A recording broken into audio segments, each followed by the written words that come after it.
स्वागत है आपका विंध्य भारत में। मैं आपके साथ साक्षी गुप्ता। मऊगंज जिला हनुमाना जनपद क्षेत्र के अंतर्गत ग्राम जटकुड़ में पर्यावरणीय जन सुनवाई का कार्यक्रम रखा गया। Messrs Nirman company partner Shri Pushpraj Singh Jatkud stone crusher क्षेत्रीय कार्यालय मध्य प्रदेश प्रदूषण नियंत्रण बोर्ड के रीवा के निर्देशन एवं उनके ही निर्देशन में कार्यक्रम रखा गया था, जिसमें मुख्य रूप से अपर कलेक्टर पीके पांडे के नेतृत्व में किसानों ने जमकर विरोध किया। उन्होंने कहा कि क्रेशर हटाओ, जटकुड़ बचाओ। प्रशासन ने यह कहा कि आपको आवेदनों को हम वरिष्ठ अधिकारियों तक पहुंचाएंगे और वहीं किसानों ने यह भी तय किया कि संचालक कभी पानी का छिड़काव नहीं करते, जिससे हम लोगों को जीना मुहाल हो गया है और गंदा पानी पीने को मिलता है। ब्लास्टिंग होने की वजह से हमारे घरों में दरार पड़ गई है।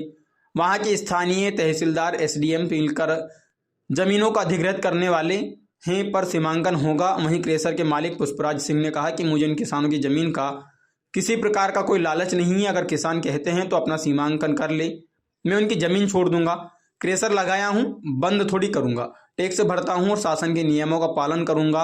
और जैसे ही कार्यक्रम समाप्त होने के 2 मिनट पहले ही अपर कलेक्टर केपी पांडे का समय बाइट देने के हुआ, उन्होंने कलेक्टर के बहाने 2 मिनट पहले ही निकल गई और पर्यावरण के अधिकारी जवाब देने से कतराते रहे।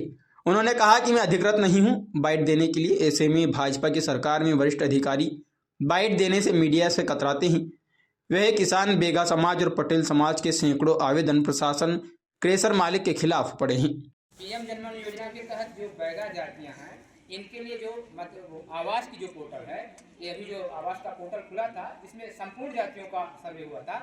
बैगा जनजातियों के लिए अलग से पोर्टल खुला था, जिसमें उनकी राशि अधिक थी। अभी ये 1.5 लाख और उनकी 2.5 लाख की राशि थी। ये योजना ऐसी है कि माने बैगा जनजातियों के लिए 2.5 लाख की राशि स्वीकृत की जाएगी और उनका अलग से पोर्टल चालू किया जाएगा, जिसमें केवल बैगा जनजाति के लोगों का ही सर्वे किया जाएगा। और अन्य जिलों में, क्योंकि मेरा रिश्तेदारी अन्य जिलों में है, सीधी सिंगरौली और शहडोल में, तो मैं वहाँ जब गया तो वहाँ ऐसा कोई भी आज तक नहीं बचा जहाँ कि माने किसी भी व्यक्ति का आवास न मिला हो। सबको मिल गया। जी आए सर, सचिव भी आए हैं, रोजगार साहब खड़े हो जाइए। सचिव रोजगार साहब, रोजगार साहब अवनीश यादव।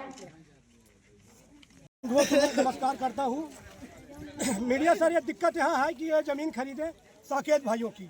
ज़मीन यहाँ से 600 मीटर दूरी है पूर्वी ओर में, लेकिन इन्होंने पटवारी की मिली भगत से जटकुड़ का नक्शा चोरी करके और ये लोग लीपा पोती करके आरआई पटवारी की सब मिली भगत से ज़मीन लाए। यहाँ हम लोग की पट्टे की ज़मीन 1952 की पट्टे की ज़मीन तरमीम करवा लिए हैं और ये खदान खोलने का पूरी साजिश कर रहे हैं। ऐसा में बड़ी ताकत।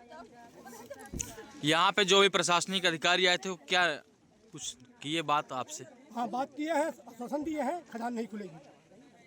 अगर नहीं खुलेगी तो हम लोग आत्महत्या करेंगे। क्या नाम है आपका? विद्या प्रसाद पटेल। ग्राम जटकुड़ से बोल रहा हूँ।